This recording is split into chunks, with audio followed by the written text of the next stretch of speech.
नमस्कार। चलिए आज चलते हैं देवभूमि हिमाचल की उन वादियों में जहां पहाड़ आसमान से बातें करते हैं। वहां एक ऐसा समाज बसता है जिसकी कहानी मिट्टी में रची बसी है और जिसे वीरता की स्याही से लिखा गया है।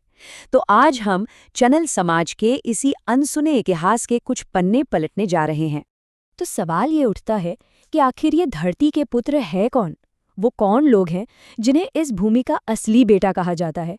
चलिए इस दिलचस्प कहानी को एकदम शुरू से समझते हैं। देखिए, पहाड़ों में हर पत्थर, हर नदी की अपनी एक कहानी होती है। और आज हम एक ऐसे ही समुदाय की बात करेंगे जिसका इतिहास मेहनत और बहादुरी से लिखा गया है और जिसकी जड़ें इस जमीन में बहुत बहुत गहरी हैं। तो किसी भी कहानी को समझने के लिए सबसे पहले उसके नाम को समझना जरूरी है ना? तो चलिए पता लगाते हैं कि ये चंद शब्द कहाँ से आया और इस समाज की शुरुआत कैसे हुई। अब देखिए, चंद शब्द आया कहाँ से, इसको लेकर इतिहासकारों में अलग अलग राय है। कुछ का मानना है कि ये चन्न शब्द से आया, जिसका मतलब होता है शांत स्वभाव वाला। वहीं दूसरी तरफ कुछ का मानना है कि ये नाम उनके काम से जुड़ा है, वो काम जो पुराने पहाड़ी राज्यों की, आप कह सकते हैं, एक तरह से नींव हुआ करता था। इसे थोड़ा और समझते हैं। देखिए, पुराने जमाने में हिमाचल आज जैसा नहीं था। छोटी छोटी रियासतों में बटा हुआ था और उन रियासतों में राजाओं के लिए जो पूरा एडमिनिस्ट्रेशन था उसका सबसे मजबूत पिलर, मतलब शासन की रीढ़ की हड्डी, यही चैनल समाज के लोग हुआ करते थे। और यही नहीं, जमीन से उनका रिश्ता इतना गहरा था, मतलब खेती और जमीन को बचाने में उनका जो योगदान था वो कमाल का था। इसी वजह से सम्मान से उन्हें धरती का पुत्र कहा जाने लगा। और सोचिए, ये सिर्फ एक टाइटल नहीं था, ये उनकी पूरी पहचान बन गया था।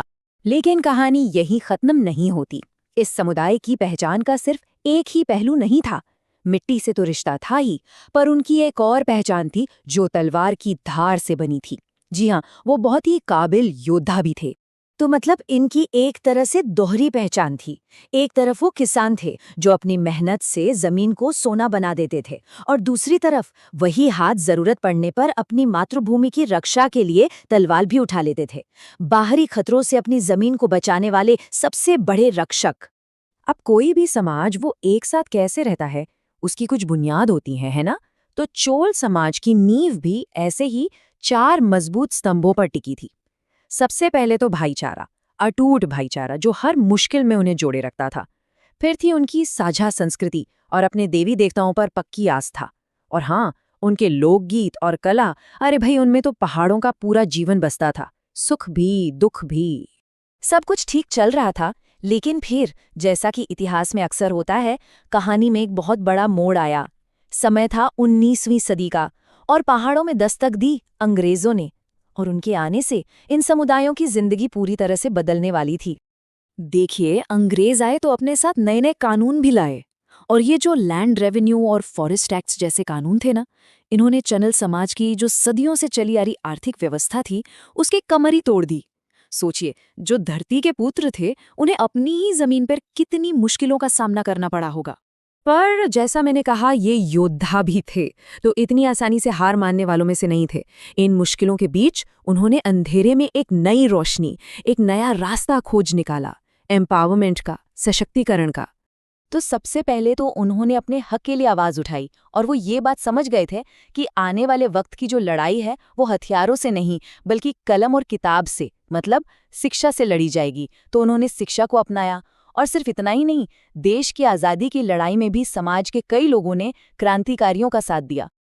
और इसी संघर्ष ने, इसी मेहनत ने चैनल समाज को एक नई और शायद पहले से भी ज्यादा मजबूत पहचान दी।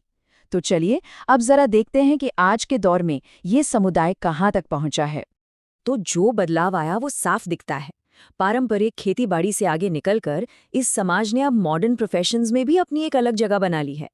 अब उनकी पहचान सिर्फ खेतों तक सीमित नहीं है, बल्कि वो विकास की जो मेन स्ट्रीम है उसका एक अहम हिस्सा बन चुके हैं। आज अगर देखें तो इस समाज के युवा हर जगह हैं। हिमाचल प्रदेश पुलिस हो या इंडियन आर्मी, देश की सेवा में वो सबसे आगे खड़े हैं। एडमिनिस्ट्रेटिव सर्विसेज में पॉलिसी बना रहे हैं, और तो और उनकी आवाज़ अब विधानसभाओं तक में गूंज रही है। लेकिन शायद जो सबसे बड़ी और सबसे अच्छी प्रगति हुई है वो है शिक्षा के क्षेत्र में, और खास तौर पे बेटियों की शिक्षा। आज इस समाज की बेटियां डॉक्टर बन रही हैं, टीचर बन रही हैं, और सिर्फ अपने परिवार का ही नहीं बल्कि पूरे समुदाय का नाम रोशन कर रही हैं। सच कहूं तो ये एक नई सुबह जैसा है। तो कुल मिलाकर चैनल समाज का ये पूरा इतिहास हमें एक बहुत बड़ी बात सिखाता है कि वक्त चाहे कितना भी मुश्किल आ जाए, लेकिन अगर कोई समाज अपनी जड़ों से, अपनी संस्कृति से जुड़ा रहता है तो उसे कोई तोड़ नहीं सकता। और ये समाज आज भी उन पहाड़ों की शान है। तो आखिर में एक सवाल जरूर उठता है ना, कि एक समुदाय की ये जो पूरी विरासत है ये हमें एक साथ मिलकर आगे बढ़ने, मतलब सामूहिक शक्ति और प्रगति के बारे में क्या सिखाती है। इस पर सोचिएगा जरूर। जय हिंद, जय हिमाचल।